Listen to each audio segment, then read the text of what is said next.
Merci d'être avec nous sur AL24 News au sommaire de l'actualité de ce dimanche 11 décembre. Après 62 ans, leur souvenir demeure intact. L'Algérie commémore ce lundi les manifestations du 11 décembre 1960. Le président algérien Abdelmadjid Tebboune s'engage à placer l'histoire et la mémoire parmi les priorités les plus importantes. Première réunion de la commission de planification de coopération et de partenariat global entre l'Algérie et la Turquie. Les deux pays entendent booster leurs échanges et exprimer une convergence de vues quant aux questions d'intérêt commun. Dans le conflit russo-ukrainien, la ville d'Odessa, dans le sud de l'Ukraine, est quasi entièrement sans électricité à la suite d'une attaque de drones kamikazes selon les autorités ukrainiennes. Et puis Coupe du Monde au Qatar, après l'Argentine et la Croatie, la France et le Maroc complètent le dernier carré.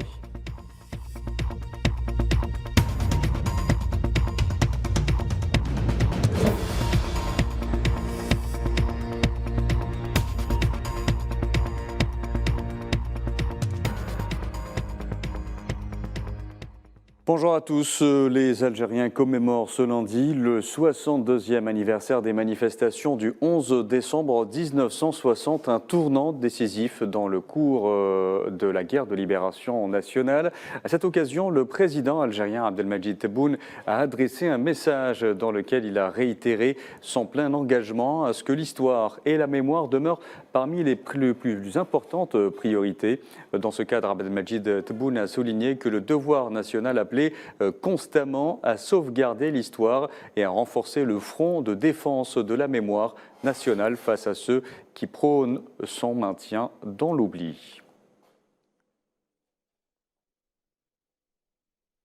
Les manifestations du 11 décembre ont permis d'internationaliser la cause algérienne, véritable prémisse de l'indépendance de l'Algérie. 62 ans après, le dossier de la mémoire reste un dossier crucial dans les relations entre la France et l'Algérie, voire même un préalable pour le renouveau. Nalima Zeka.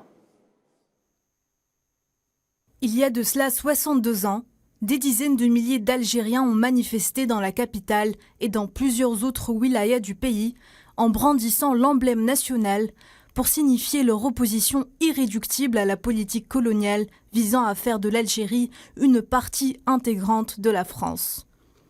Le peuple s'est rassemblé dans le but de réaffirmer le principe du droit à l'autodétermination, alors que Charles de Gaulle effectuait une visite dans le pays dans une vaine tentative de sauver la thèse de l'Algérie française. Une date synonyme d'un tournant majeur, ces événements ont permis de porter la voix de l'Algérie et la justesse de sa cause auprès des instances internationales. C'est à l'occasion de la 15e session de l'Assemblée générale de l'ONU qu'une résolution reconnaissant le droit à l'autodétermination et à l'indépendance du peuple algérien a été adoptée le 20 décembre 1960. Une cause et le combat de tout un peuple pour la liberté, enfin révélé au grand jour. Et l'indépendance de l'Algérie aura été arrachée le 5 juillet 1962 au prix du sang. Pour Alger, les crimes coloniaux restent une plaie béante. La question doit être absolument assainie. Le dossier de la mémoire représente un préalable pour le renouveau des relations algéro-françaises, notamment pour la jeunesse des deux pays intimement liés par l'histoire. Lors de la lettre adressée à cette occasion, le président de la République a réaffirmé l'appel à renforcer le front de défense de la mémoire nationale par la nomination de 5 historiens pour se pencher sur des dossiers de l'ère coloniale au sein d'une commission mixte algéro-française en application de l'accord entendu avec son homologue français. Et comme vous venez de l'entendre, les manifestations du 11 décembre sont aussi considérées comme étant une véritable victoire diplomatique, une victoire célébrée notamment ce matin à Alger au niveau du siège du ministère des Affaires étrangères en présence notamment du chef de la diplomatie algérienne, Ramtan Lamamra.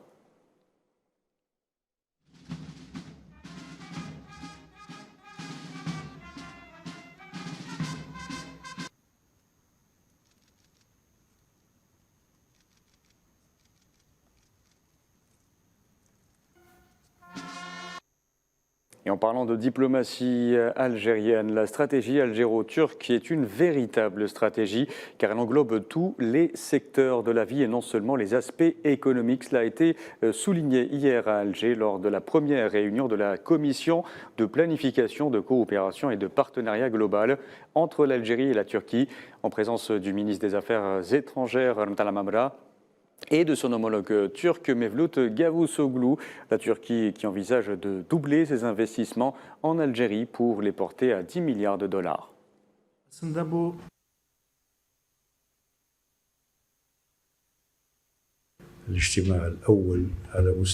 Cette commission, unique en son genre, issue de la première réunion du sommet du Conseil de coopération de haut niveau algéro-turc, une réunion tenue à l'occasion de la visite d'État du président de la République, Abdelmajid Tebboune, en Turquie en mai dernier. La création de cette commission a été ordonnée par les présidents des deux pays. Elle vient confirmer les relations exceptionnelles algéro-turques.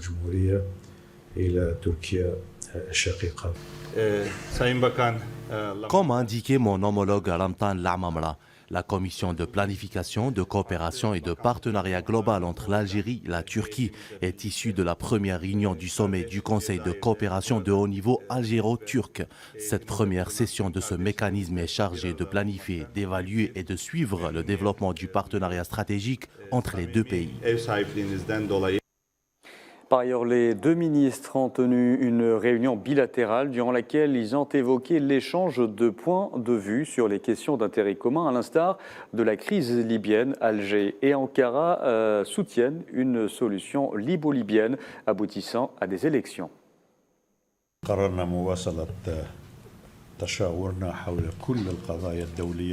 Nous avons décidé de poursuivre nos consultations sur toutes les questions internationales d'intérêt commun, telles que le dossier libyen, avec notre conviction et notre appui à la solution libo-libyenne pour ce dossier épineux. Alger et Ankara réitèrent leur soutien à la tenue d'élections transparentes en Libye, et ce pour permettre à son peuple d'exercer son droit à décider de son avenir en toute liberté et indépendance.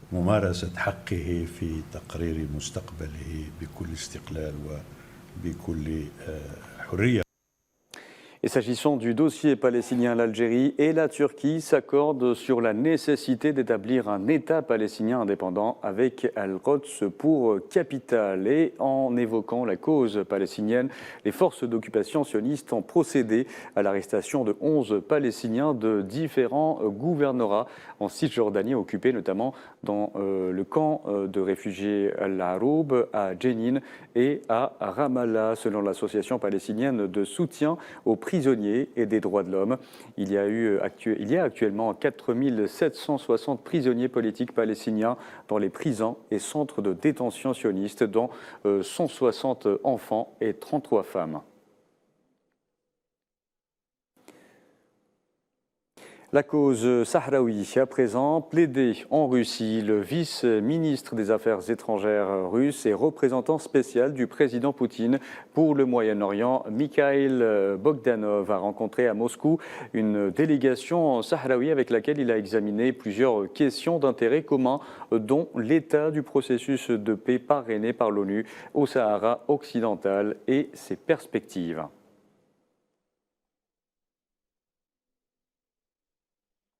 Direction le Maroc, où les dépassements des appareils sécuritaires dans la politique et les affaires sociales font sortir des milliers de personnes dans la rue chaque semaine. Hier, et à l'occasion de la Journée internationale des droits de l'homme, l'Association marocaine des droits de l'homme a déclaré a décidé d'interpeller le gouvernement via une plateforme de revendication. Leila Gertal. À l'occasion de la Journée mondiale des droits de l'homme, la MDH, l'Association marocaine des droits de l'homme, a protesté contre la situation désastreuse des droits de l'homme au Maroc. Une situation maintes fois dénoncée, mais qui ne trouve pas entendeur. Le Makhzen était plus préoccupé par la répression à haut niveau des militants sahraouis dans les territoires occupés qu'à faire la justice au sein de sa société. Ce n'est pas la première fois que la MDH dénonce les dépassements commis par le gouvernement d'Arnouch à l'égard de la population. Pour Taïeb Madmad, le secrétaire général de la MDH, cette revendication s'illustre en une plateforme adressée annuellement à la même date au gouvernement et au Parlement marocain avec ces deux chambres. Une plateforme de revendication touchant tous les secteurs économiques, sociaux et politiques où le droit est bafoué et réprimé. Nous demandons, dira le secrétaire général de la MDH, au gouvernement de prendre en compte les droits de l'homme dans son programme et sa politique. L'association marocaine dénonce également la cherté de la vie, le chômage, l'inflation, la colère sociale et la crise économique que traverse le pays, exigeant plus de liberté, des droits civiques et politiques, la liberté de la presse et d'opinion systématiquement étouffée en raison des ingérences de l'appareil sécuritaire envers toute critique de la politique de l'État du Makhzen. Dans l'actualité également, Washington favorable à une adhésion de l'Union africaine au G20. Le président américain Joe Biden devrait annoncer la semaine prochaine le soutien des États-Unis à l'admission de l'Union africaine au groupe des plus grandes économies mondiales. Annonce attendue au cours du sommet des dirigeants américains et africains à Washington, selon le Washington Post, citant le conseiller de la Maison-Blanche, Judd Devermont.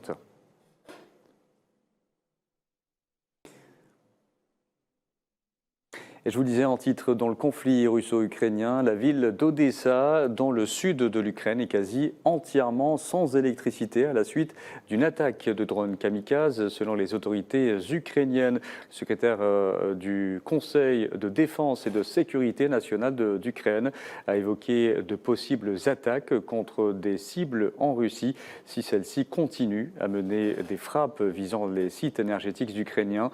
Auparavant, le président russe Vladimir Poutine avait déclaré que la Russie avait commencé à frapper les infrastructures énergétiques en Ukraine en réponse à l'attaque contre le pont de Crimée. Et le Pentagone donnerait son feu vert ou du moins ne s'opposerait plus à l'obligation faite à Kiev de ne pas toucher les territoires russes dans ces attaques. Les États-Unis auraient ainsi révisé leur évaluation de la menace posée par Moscou et n'hésiterait plus que Kiev ne frappe pas le territoire russe. C'est ce qu'a rapporté le journal britannique The Times, citant une source au Pentagone.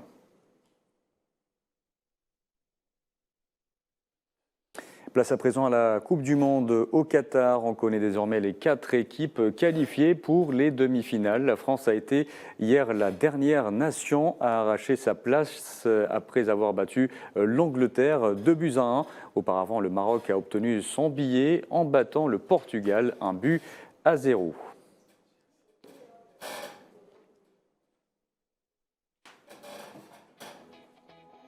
Et ainsi, la France, la Croatie, l'Argentine et le Maroc composeront donc le dernier carré final de la compétition. Le premier match se déroulera mardi soir à partir de 20h. La Croatie de Modric sera opposée à l'Argentine de Messi. Pour la seconde demi-finale, l'équipe de France jouera contre le Maroc mercredi soir à partir de 20h.